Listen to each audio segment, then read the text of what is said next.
తులారాశి.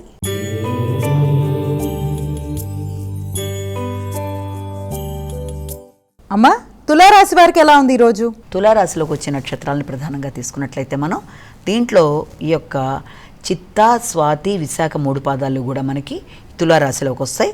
ఈ తులారాశి వాళ్ళకి మాట్లాడేటప్పుడు తగిన విధంగా జాగ్రత్తలు తీసుకుంటూ మాట్లాడాలి.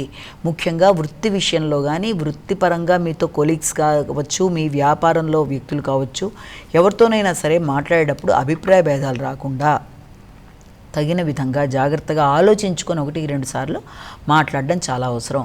అలాగే కుటుంబ సభ్యులతో వ్యవహరించేటప్పుడు కానీ, ఇతరులకి వాగ్దానాలు చేసేటప్పుడు కానీ అన్ని విషయాల్లో కూడా ఆచితూచి వ్యవహరించాలి. మీరు మాట్లాడింది ఒకటైతే ఇతరులకి వేరే రకంగా ధ్వనించే అవకాశం ఉన్న రీత్యా అన్ని విషయాల్లో తగిన జాగ్రత్తలు తీసుకుంటూ ముందుకు వెళ్ళాలి. వృశ్చిక రాశి.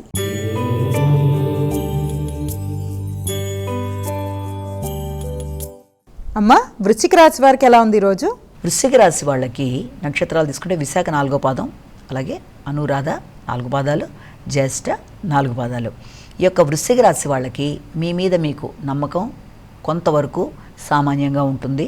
అలాగే తండ్రితో కలిపి నిర్ణయాలు తీసుకున్న, పెద్దల్ని కలిసి ఆశీస్సులు తీసుకోవడానికి చేసే ప్రయత్నాల్లో కానీ అది కొంత మీకు సామాన్య ఫలితాలతో కూడిన ఇబ్బందిని కలిగించే అవకాశం ఉంది. అంటే ఆకస్మికంగా కొంత వాయిదాలు కావచ్చు, లేకపోతే ఏదన్నా రూపంలో అది ఆగడం కావచ్చు, దానివల్ల కొంత చికాకులు లాంటివి ఎదురయ్యే అవకాశం ఉంది. కాబట్టి వీలైనంత వరకు ఏ విషయంలోనైనా, అది ప్రయాణ సంబంధమైన విషయాలు కావచ్చు, పెద్దల్ని కలిసే విషయంలో కావచ్చు, మొదలైన వాట్లల్లో మీరు అన్ని విధాల పుణ్యబలాన్ని పెంచుకునే విధంగా ప్రయత్నాలు చేస్తూ ముందుకు వెళ్ళాలి. దానికోసం శ్రీరామ జయరామ జయ జయ రామరామ శ్లోకాన్ని పఠించాలి.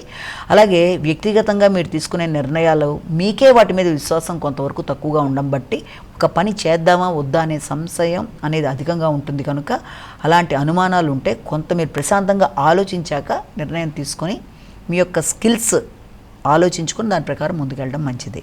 ధనస్సు రాశి.